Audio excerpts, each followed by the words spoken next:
Good afternoon po sa inyong lahat sa Luzon, Visayas at Mindanao, lalong-lalo na sa ating mga Math Terrific Grade 9 students. Hello po! Binabati ko nga po pala ang Deparo High School, mga Deparonians, ang aking principal si Ma'am Marlene C. Ocol, ang aking mga PSDS at ang aking mga kaguruan sa Deparo High School. Ayan, bati muna tayo. Magandang hapon po sa inyong lahat. So watching from Bilya Fugo Integrated School from Aurora, Isabela. Hello po sa inyo from Deparo High School, from Calayan High School, 9 Sampaguita. Hello, Darwin. Nix Dumaya from National Diamantina National High School. Hello, watching. Good afternoon po from Irish J. Texon, watching from Partida National High School. Ayan, maraming mga Math Terrific 9 students tayo ngayon. Alright. Milky Way, listening and watching from LFG Diamantina National High School, Cabatuan East District, Cabatuan, Isabela. Hello po sa inyo. Naimbag nga aldaw. Ayan. Hello po. Great afternoon po from DHS 9 Bougainvillea. Ayan, grade 9 from Corner Apayao of Cupis National High School. Ayan, very exciting dahil nandito na tayo sa week 4 at muli nandito po kami ni Tutor Janet at Tutor Angenique. Ayan, so nagpapasalam po tayo sa School Division of Pasay City for allowing us to use the modules in grade 9 mathematics. Alright, now let's continue. Okay, so once again, every Friday po yan, 3 p.m. to 3:40 p.m. sa DepEd EdTech Unit, DepEd Tayo Facebook pages, DepEd Philippines, DepEd EdTech Unit, and DepEd TV YouTube channels. Ayan. So wag pong kalimutan, every Friday at exactly 3 p.m. Okay, magsimula na tayo para mas marami tayong madidiscuss. Alright, so for our quarter 1, week 4, ang ating topic ay problems involving quadratic equations. Okay. And our objectives are, at the end of the session, you will be able to solve rational algebraic equations that can be transformed into quadratic form. So magbibigay pa kami ng isa pang example. And then solve word problems involving quadratic equations. Alright. At syempre, hindi lang ako ang inyong makakasama dahil nariyan din ang ating fairy godmother na si Tutor Janet. Ayan, hello Tutor Janet. Ngayon, introduce ko lang po sa inyo. So aside from watching Itulay, maaari nyo ding panoorin ang ating mga YouTube channel, DepEd TV. Kompleto na po yan for grade 9 on solving word problems involving quadratic equations and solving word problems involving rational algebraic equations. Andyan si Tutor Prince. Ayan. So nakikita nyo sa inyong screen ang link na kung saan mapapanood nyo ang ating mga DepEd TV episodes. Alright. Ayan. So pwede nyong i-screenshot o kaya naman pumunta kayo sa DepEd TV official YouTube channel. And then, hanapin lang grade 9 mathematics episode. Yan. So, makikita nyo na yan. Episode 5, episode 6. So, dyan po. At panoorin nyo ng maigi. Alright. So, let's continue. Ayan. So, okay. Let's read the comments. Happy Teacher's Day po, Tutor. Alright. Thank you so much. Happy Teacher's Day din sa lahat ng mga advisor at mga teacher na nakatutok. Ayan, good afternoon po from 9 Sunflower, Dylan Andre Salvador, Jean Margaret, and Daniel. Okay, Christine Natividad. Hello po sa inyo. Andiyan naman si Hannah Nika. Very active. Okay, thank you, Alexander. Ayan, nandiyan na ba si Alexandra? Hindi ko kayo makalimutan, no? For the last time na very talagang active. Okay, so for our directions, solve each of the following equations transformable to quadratic form. So, maaari na kayong sumagot sa inyong papel. Kunin nyo lamang inyong kwaderno, ang inyong papel, kung para kayo ay nakakasabay sa ating topic. Okay, let's have example number 1. Okay, kung napapansin nyo, we have a rational expression. Rational, no? 1 over x plus 6 plus 1 over x equals 1 over 4. So, kapag ganito ang case, always remember to get the least common denominator. Sige nga, tignan natin sa comments. Maita-type nyo po yan. Ano kaya ang LCD ng ating equation na ito? Bakit kinakailangan po nating kuhanin yung LCD? We need to transform that equation into quadratic form para makuha natin yung values ng x. Alright. So, inuulit natin ha. Kailangan natin siyang i-transform into quadratic form for us to solve the values or the value of x. Okay, ano kaya ang LCD? Alright, most of the times, para makuha mo yung LCD ng ganitong case, all you have to do is to get the common, we have the factors, quantity x plus 6, x, and then 4. So what is the least common denominator? So, pwedeng lahat na yan. Gagamitin din natin sila na LCD. Ayan. Alright, good afternoon. Okay, so dapat hindi lang bumate ha. Sumagot din po tayo para kayo ay nakakasabay. So, once again, we have quantity x plus 6, 4, and then x. Or 4 times x times quantity x plus 6. Alright, next step. Kung meron ka ng LCD, you just have to multiply to the whole equation. Ayan. Using the property MPE. Alright. So, tandaan, multiplication property of equality. Now, let's multiply 1 by 1. 4x times quantity x plus 6 times 1 over x plus 6. So, anong matitira? Makakancel yung x plus 6, tama? So, we will have 4x. Okay. Next, when we multiply to the second term, 4x times quantity x plus 6 times 1 over x, anong makakancel? Makakancel yung x. Tama, Isaac Newton. Alright. Next, so ibig sabihin, ano na lang matitira? 4 and then quantity x plus 6. And then, when we multiply this LCD to 1/4, ayan, may sumasagot na kagad. Anong matitira sa right side?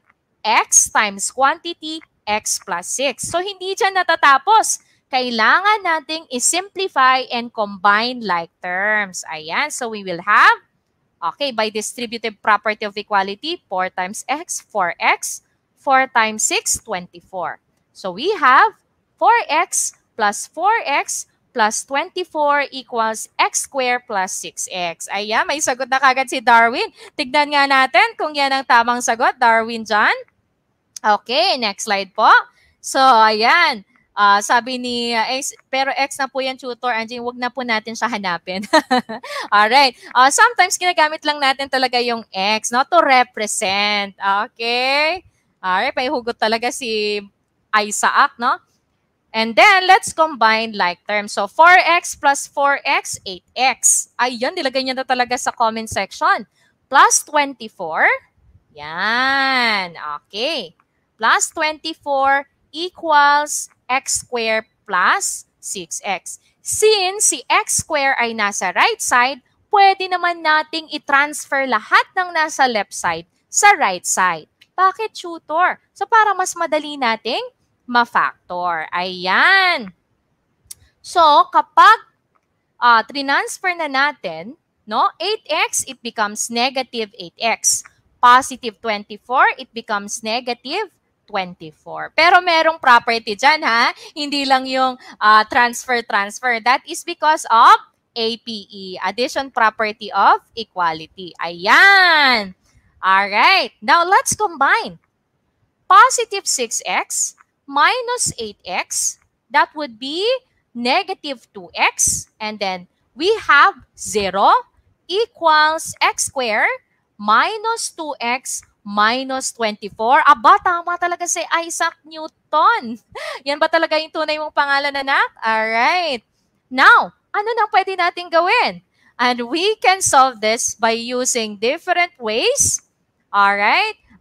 Factoring, extracting the square root, quadratic formula, diba? Completing the square, but we can actually use factoring. Ayan, let's factor. What are the factors of negative 24 which will have a sum of negative 2? Tama. Negative 6 and 4. Ayan. Negative 6 and 4. Okay. Ngayon naman, let's put it into factor form. Okay? Alright, next nga po natin. And then, use the property, zero property. Okay, tignan nga natin. Yes, addition property of equality ng mga Hokage. Oo, totoo yun, no? Isaac Newton, mga Hokage talaga yung gumagamit ng AP. Yun yung kanilang skills, no? No? Transposition, ang galing naman. So, by zero property, we can equate both factors to 0. So, it's either one of them is 0. So, we can equate both of them to 0. Tama? X minus 6 equals 0 or 0 equals x minus 6. So, when we use APE, the value of x equals 6. Tama si Darwin John. And the value of x to the other part is negative 4 by using addition property of equality. Ayan, sana all magaling. O diba, magaling ka din, Darwin. Ikaw yung unang nakasagot ng tama. Negative 4 and positive 6. Very good. Tignan nga natin, baka magkakaroon na tayo ng mga math duty. Abangan, meron tayong paganyan, no? Mga math duties of the week. Okay. Next. So, we already have two solutions. Pero, laging pong tandaan, sa ganitong equation, kinakailangan nating i-double check. Kasi pwedeng magkaroon tayo ng extraneous solution. So, ibig sabihin, dahil sa kinonvert mo siya into quadratic form, maaaring maging invalid yung isang root, okay? Yung isang solution. Alright? So, let's double check as always. Okay? Paano po mag-double check? Let's substitute the value of 6 to the original equation. Dapat sa original equation. Ayan. Now, when we substitute, nakikita po natin, 1 over 6 plus 6 plus 1 over 6 equals 4. Tama? And then, the LCD is 6 plus 6 is 12. So, the LCD is 12. Yan. So, 12. So, we have here 112. And then, 12 divided by 6. 2 times 1, that is 2. Okay. So, 112 plus 212 equals 3 12s. Alright, so 3 12s. So, equal po ba sila? Yes, they are. Bakit po?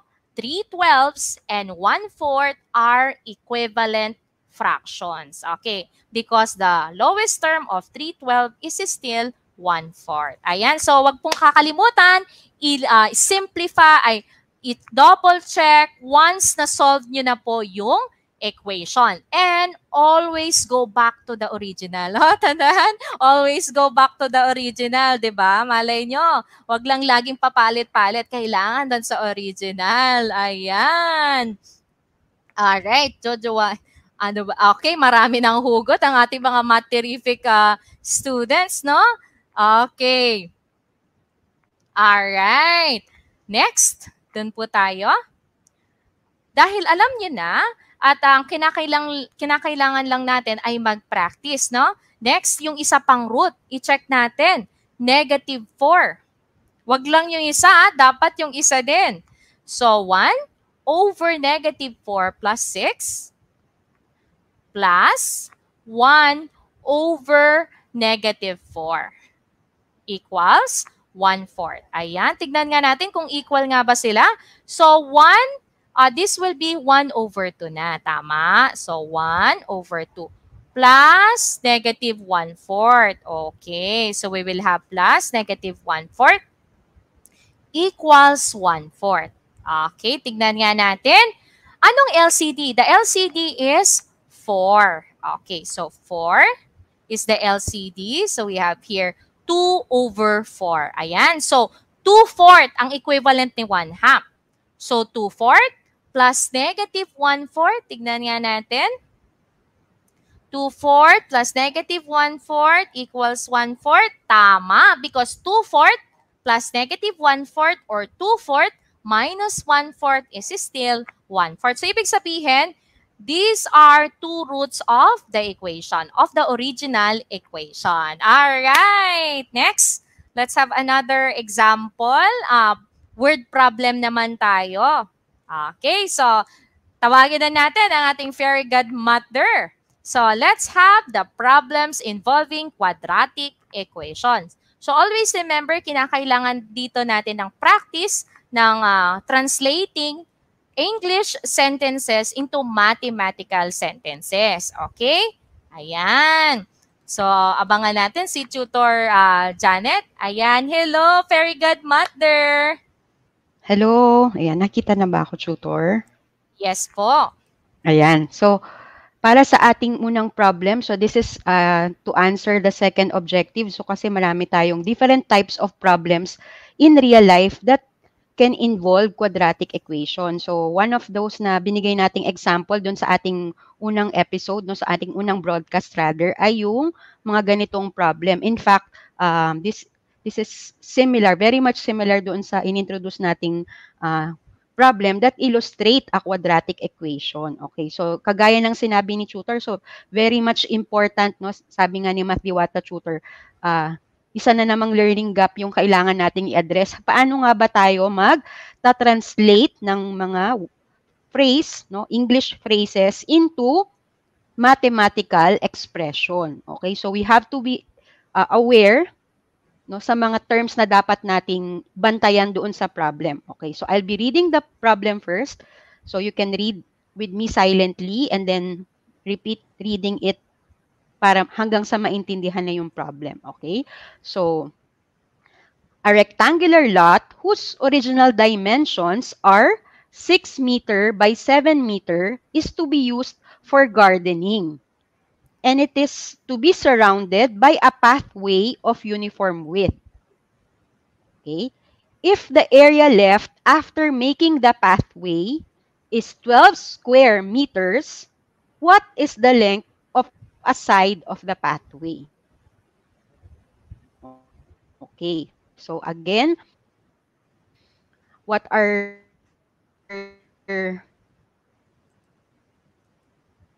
quadratic equation is, alam ba natin talaga bang magkakaroon ng term? So remember, this is a problem involving area. Okay, so we are given the dimension, okay, and after manipulating something with the existing area, you will be left with a remaining or a new area. Okay, so that is why another way to solve the problem is kailangan natin siyang illustrate, no, para mas maintindihan ninyo, no. I hope you are reading the problem the second time, 'di ba tutor? It's very important, no, Math Diwata tutor, na binabasa nila talagang maigi yung mga given sa problem. So sabi dun sa problem, we have a rectangular lot. Okay, so our given figure is rectangle. So remember, ang area ng rectangle ay, okay, area of a rectangle is length times width. Okay, so we have to be aware of that. Okay, ito ang ating figure. So para mas doon sa rectangle na yon, gagawa ng uniformly with yung parang mga stones sa paligid. So pathway. Okay, so that's why you have that figure na merong larger rectangle, which is the original lot, and you are going to create another rectangle for the garden itself, and what is left is 12 square meters. Okay, so ano naman ang ating kailangan gawin? So we need to represent the unknown. Okay, so kaya sa ating figure, ina-assume natin na isa lang naman yung unknown natin. So this is a quadratic equation involving one variable lang. So that is why we will only represent x here as the length of the unknown, or rather the unknown length of our side. Okay, so kaya meron tayong ganyang illustration. So meaning, okay, bakit kailangan na ang daming x, no? Yan, yung mga cuties pa naman natin, shooter Angelique, no? Mahilig sila sa mga ano. So, bakit ang dami ng x niyan, ma'am? Okay, yan. So actually, I come across this figure kasi may mga ibang student na they would solve it differently, no? Nung una ko 'tong na-encounter, yung solution na pinrepare ko dito, yun yung ginamit ko. But there are some students who would be looking into the outer, no, outer figure na na-form. So instead of looking at the 12 square meters, they will be trying other ways to solve the problem. So natututo rin tayo sa mga estudyante natin, oo nga, no, hindi lang pala isang way to solve this kind of problem. Okay, so pero just because ito yung pinaka, kumbaga, outright, no, ito yung ating kailangang gamitin na way, because that is how, siguro that is how I was taught tutor, no? So kaya ganito yung pinakita kong solution sa ating slides. Ayan. So una muna nating gagawin is, as mentioned in the problem, we need to represent the unknown. So anong ating given representation? So doon sa figure, sinabi ko na si x yung unknown. Okay? So what is the length of a side of the pathway? Yun yung tinatanong. What is asked in the problem is, what is the length of each side na nakasurround doon sa ating garden? And that is equal to x. We also were provided some pieces of information. So what are the information na pinrovide sa atin? Una, yung original dimensions na 7 meter by 6 meter. And then, we don't know kung pagkatapos na ilagay yung pathway, hindi natin alam pa kung ano yung dimension ng matitirang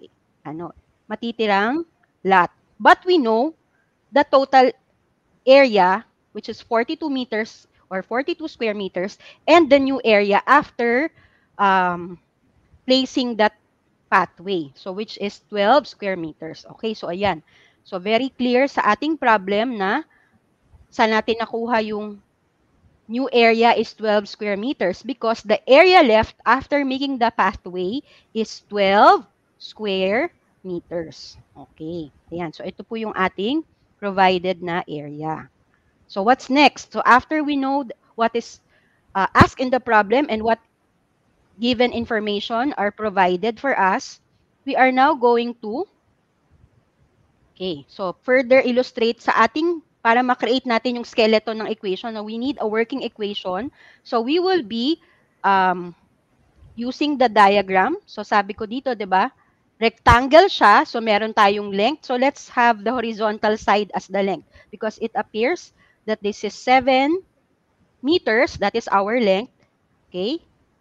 And our width is 6 meters. Now, if x is the length of a side, no, as shown in our figure, okay, so this is x here. So, yung length na yan ay x. Okay. So, ibig sabihin, kung surrounded siya, no, yung path na kailangang i-make ay it will surround our garden. So, ibig sabihin, hindi lang isang x ang ibabawas. Okay? So, we have here another side na mababawasan din ng x or another corner na mababawasan ng x. So, that is why this portion here will be 7 minus 2x. Okay. Yes. So, tutor, ano kaya ang ating magiging isa pang given, no? Doon naman sa kabilang dimension. So ganun din po. Okay.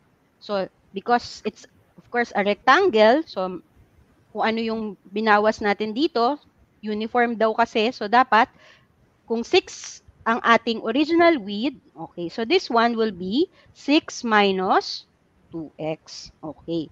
So, ano ang provided natin na information? Sabi daw, after this pathway has been made, remove na natin yung pathway, ang pwede na lang mapakinabangan ay 12 square meters. That is why we have, since area is equal to length, so our new length is 7 minus 2x times our width. Okay, so kaya iyan ang ating bagong equation na ngayon. So, sabi ko nga, may ibang estudyante, alam mo ba yung tutor, nakakaaliw silang panoorin. So, some of my students, when I introduced no, sa face-to-face, no, syempre, mas ma-observe mo yung mga ways nila sa face-to-face. So, may mga ibang estudyante tayo na hindi linear mag-isip. So, yung sabi ko nga, if we just have enough time, pwede ko rin sana ipakita na oo nga, no, pag kinonsider mo to 4x squared daw to. Tapos, meron kang 4 din na rectangle. na dalawa doon ay identical. So we will have a pair of rectangle here whose dimensions would be 7 minus 2x times x, kasi ito nga yung width niya. Tapos dito naman sa kabila, you have another pair of rectangular strip whose dimension naman will be 6 minus 2x times x. Okay, and then, yun, pagsasamahin daw nila and equate it to whatever is left kapag sinubtract na yung 12. Okay, so ganun yung mga ibang approach. Okay, so yung mga estudyante na ganun yung hindi linear mag-isip no tutor. Okay, so ayan. Pero as what we said, we focus dun sa pinakamadali para sa atin. So what is easier is we consider kung ano yung directly provided, and that is 12 square meters ang matitira after na matanggal yung portion ng pathway. So that is why we have the equation 7, no, the quantity 7 minus 2x times the quantity 6 minus 2x equals 12.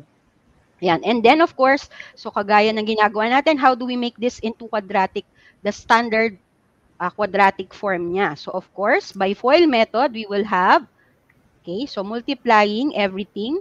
So, accordingly, so first term, 7 times 6 is 42. 42. Okay. And then this one is, of course, outer and inner. So usually sa ganitong linear binomials, no, lagi nating nako-combine sa FOIL yung, of course, as long as they follow the same pattern, no? Constant, variable, so constant, variable. So you can combine the product of the outer terms, which is negative 14x, you can combine it with negative 12x, and of course, negative 2x times negative 2x is 4x squared. So we now have 42 minus, combining our terms, no? Yun nga sinulat ko dyan sa aking markings, no?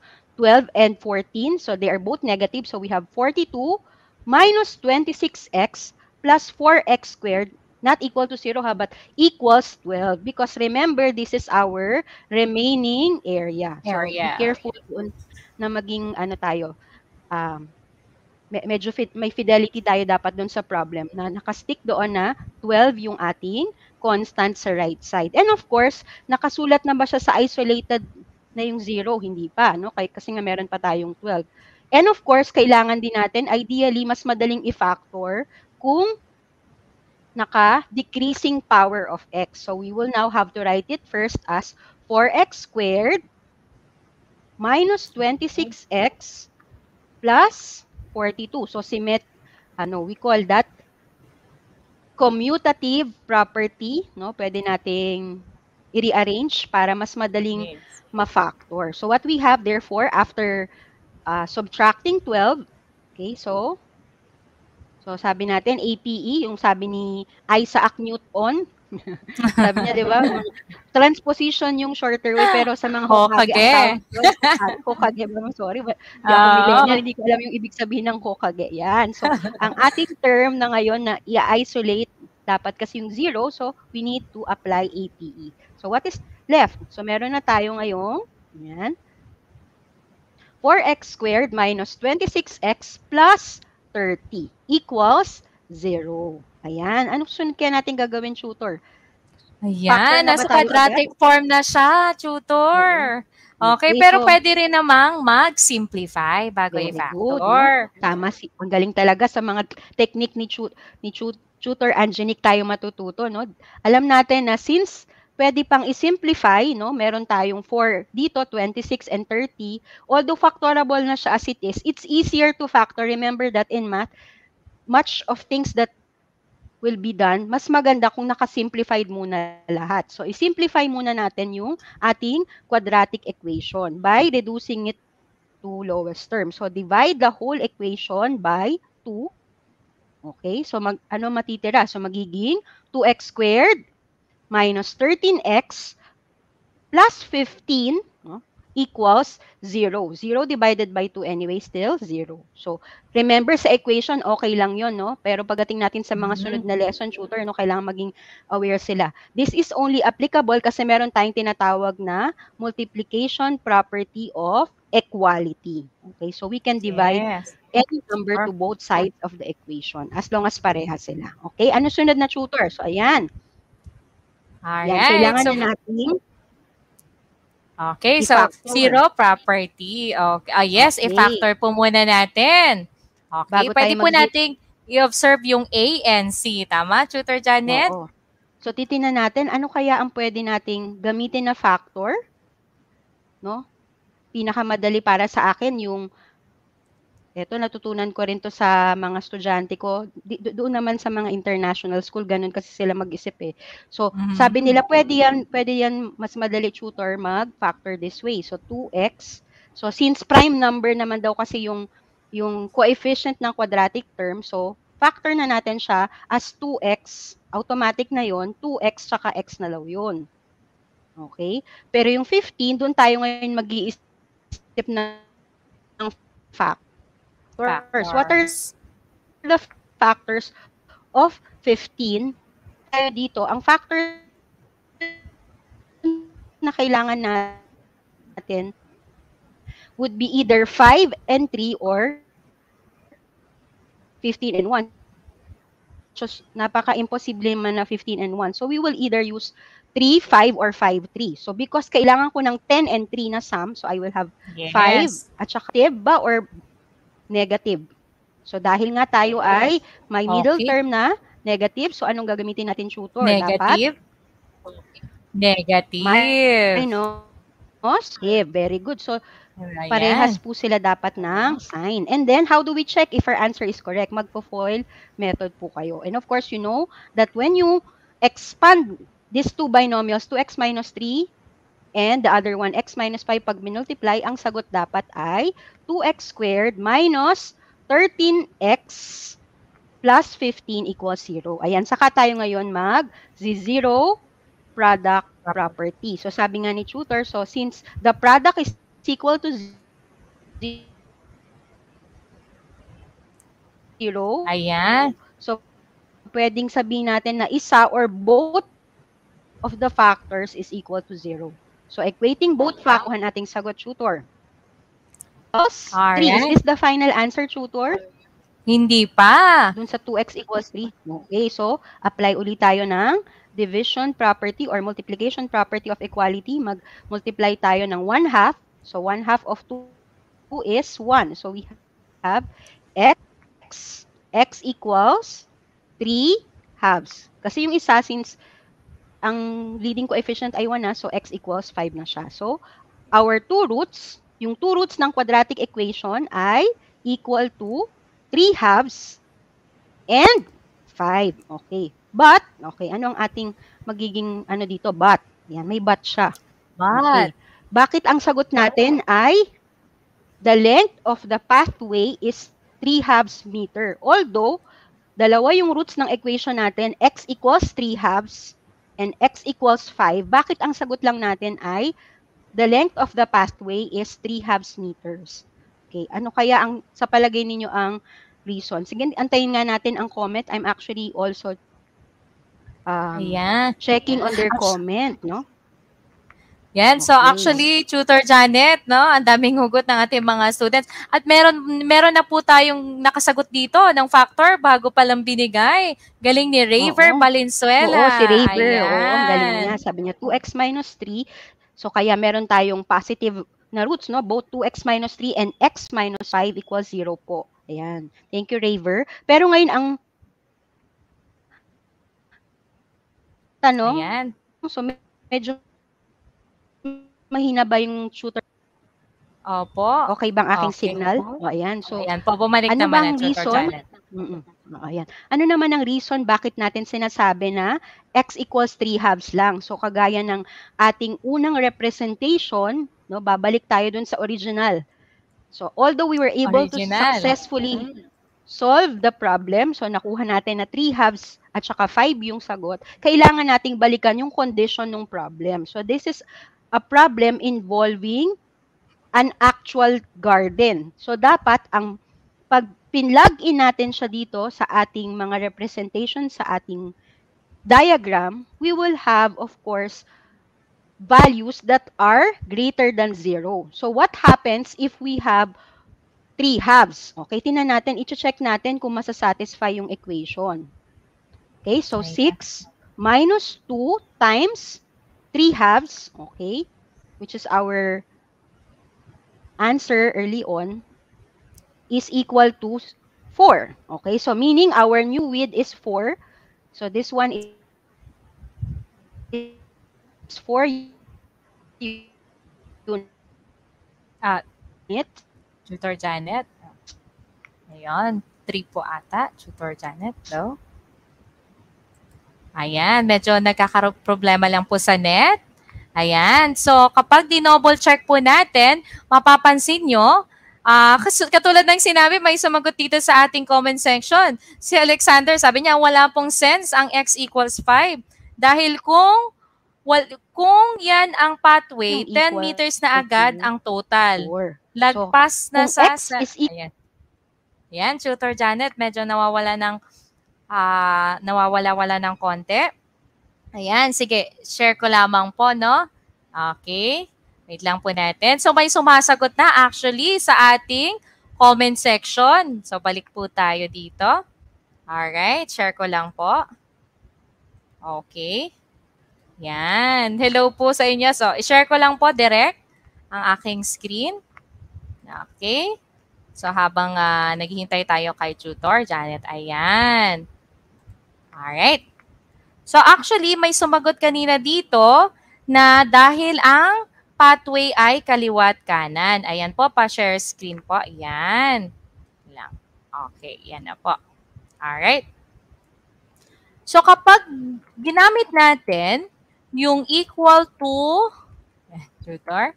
Ayan, bumalik na si Tutor. So, kapag ginamit natin yung 5, ang mangyayari niyan is more than. Tama, Tutor Janet? Actually, may sumagot na ding mga students. Alright. Sige po, Tutor Janet. So, very good pala sila. Ayan, balik na tayo, no? So, let's continue with our slideshow. Yan. So, natapos tayo dito sa checking. So, we're able to prove na hindi nga pwede yung 5 kasi 6 minus magkabilang side nga naman, kaliwa at kanan yung pathway. So kung dalawang beses ka magsusubtract ng 5, magkakaroon tayo ng negative na sagot. When in fact, dapat nga ito ay positive lamang. So our dimension should be therefore just equal to, yung kailangan lang natin na dimension ng bagong area is 4 by 3. And that is to be obtained if x is equal to 3 halves. Okay, so let's go now to our answer sentence. So, ano ang ating magiging final answer? Okay, therefore, the length of the pathway is 3/2 meters. Ayan, okay. So, let's proceed na sa isa pang, actually, marami pa tayong problem gusto sanang i-discuss. Kaya nga sabi natin, we highly recommend that you watch our DepEd TV episodes po na si Tutor Prince din po ang aming teacher broadcaster sa grade 9 para mas ma-enlighten pa kayo about this topic.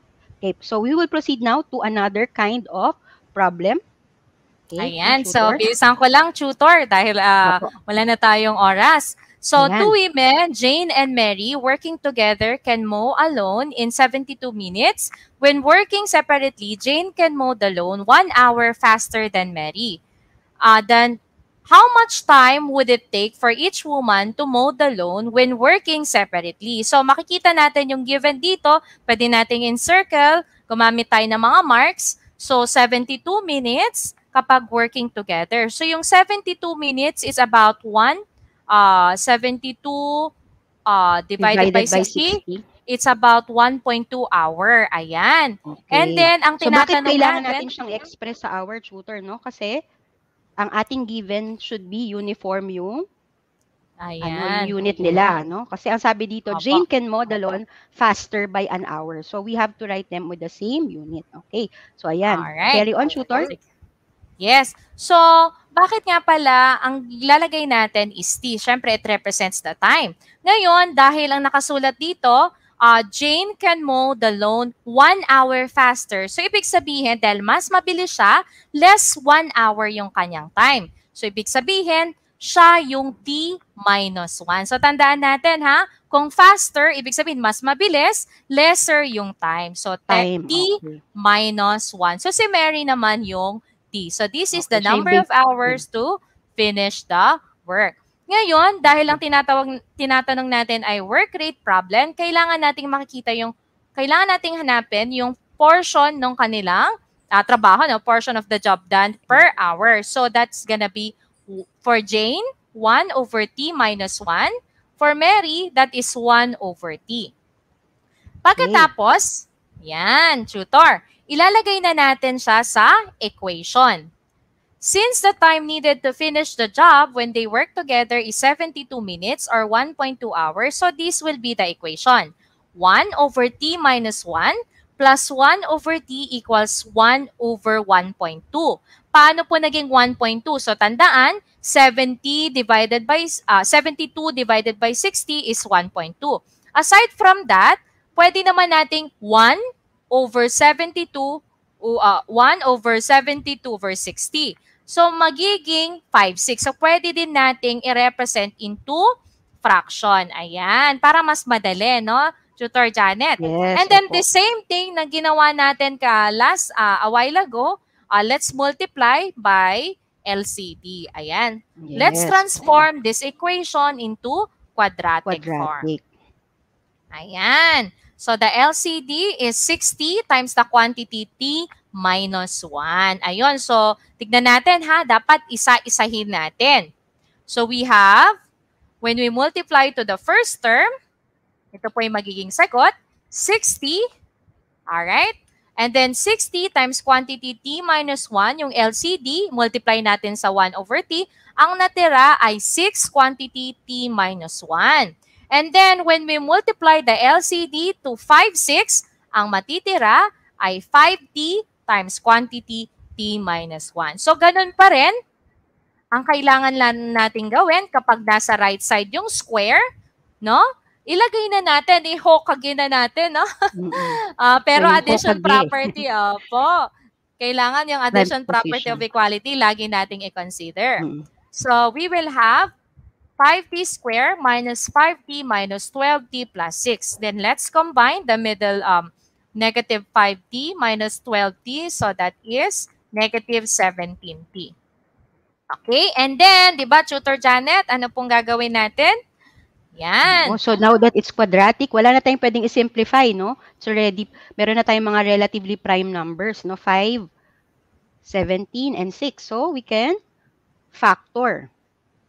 Okay, so we will factor the trinomial. Ano ba ang factor ng 5t squared minus 17t plus 6? Ayan, nakita na nila. No, kagaya na nung ginawa kanina dun sa 2x. No? So, kailangan natin magkaroon ng sum na 17. So, we have 15 and 2 ang kailangan natin. So, that's why we have 5t minus 2. No, the binomial 5t minus 2 and t minus 3. And then, what's next, tutor? Ayan. So, pagkatapos po niyan, zero product property of equality, we equate both by 0. So, nakuha na kagad ni Darwin, no? Ang bilis. So, 5t equals 2, and then the other part, t equals 3. So, syempre, kung kinukuha natin yung value ng t, dividing both sides by 5, or what we call MPE, multiplication property of equality, the answer is t equals 2/5. Ngayon, huwag kakalimutan, di ba, Tutor Janet, na i-double check sa given at sa problem. Dapat kailangan nating maintindihan yung context ng word problem. Tama ba na dalawa ang solution dito? Siyempre, it's either one, no? Mali, or it's yung isa dyan yung tama. So, kailangan i-double check natin. Since kapag ginawa natin yung 2/5 at nilagay natin sa given, no? Pinag-in natin t minus 1. So, 2/5 minus 1. So, magiging negative. Wala naman tayong negative na time. Tama, Tutor Janet? Yes. So, ibig sabihin, magiging hindi yon part ng solution for our word problem. So, ibig sabihin, it is an extraneous solution. Thus, Mary's time is 3 hours. And then, when we plug in t minus 1, so we have here, okay, 3 minus 1, that is 2 hours. So again, Mary's time is 3 hours and then Jane is 2 hours. So nakikita natin, mas mabilis si Jane kesa kay Mary. So talagang na-verify natin yung word problem, yung condition sa word problem. Ayan, Tutor Janet. So I hope naintindihan nila dahil wala din na din tayong oras, no? Alright, sige po, continue po natin. Ngayon, mabilisan na lang, no, Tutor Janet? Tignan Oo, natin kung madadali lang sino naman yung mga questions natin, tutor, na na-prepare for Yes. them. Oo. Okay, Yan, so number double check 1. natin. Sige po, Tutor Janet. Okay? Okay. Ako na po ba magbasa? So, sige po, tutor. Okay, so pabilisan po lahat po Oo. sasagot kayo sa Bantayan natin comment ang comments section. nila. Oo. Alright, lagyan niyo Yung po may ng makakasali. number. Ayan, si Fairy Godmother, titignan po natin, titignan niya po kung sino talaga nakakasagot ng tama. At sasabihin niyo yung score niyo at the end. So 5 lang po yung question natin. Number 1, which of the following type of word problems are usually modeled by rational algebraic equations that may at times be transformed into equations of the quadratic form? Okay, tignan nga natin. Ayan, so bilang lang tayo ng 5 seconds. 5, 5, 4, 3, 3, 2, and 1. Nako, ayan. the answer is, isa pa lang nakasagot, tutor. Oo. Yan. Ayan, may mga humahabol. Sabi nila, number problems. So, Okay, the correct answer is letter A. Okay, work rate kasi rational problem. algebraic yan eh. Rational expression dapat yung mga terms, or at least one of your terms should contain rational expression. And it only happens most of the time, kasi nga time yung unknown, kung naka-work rate problem ang ating given sa example natin. Okay? As illustrated in our example, no? At saka yung mga mapapanood din nilang episodes sa DepEd TV, most of what were involved there are work rate problems for rational algebraic equations. Okay? Next. Number 2, tutor. The height of a triangle is 3 inches less than twice the length of its base. The total area of the triangle is 7 square inches. Which of the following equations should be used for this word problem? Yan. Okay, bilang tayo, tutor. Di ka na babasahin yung ating mga choices. So, nakikita naman na nila. So, of course, i-guide lang natin sila, no? So, ang ginamit na variable ay b for the base. Okay, so let b be the base. While yung height kasi 3 inches less than. So, yan ang kailangan natin. Less than twice. So, 2b minus, okay, so minus kasi less than. So, 2b minus 3, yun naman yung isa pang dimension. Ano ba yung isa pang dimension na binigay sa triangle? Yung height. So, let b equals the base. But since the height is 3 less than twice the length of its base, so we have 2b minus 3 as the height. Ayan. So, bilang ulit tayo, tutor. 5, 4, 3,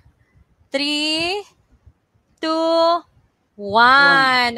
Okay. May sumagot po si Darwin John Roa. And the correct answer is letter D. Dog. Okay. Next po tayo.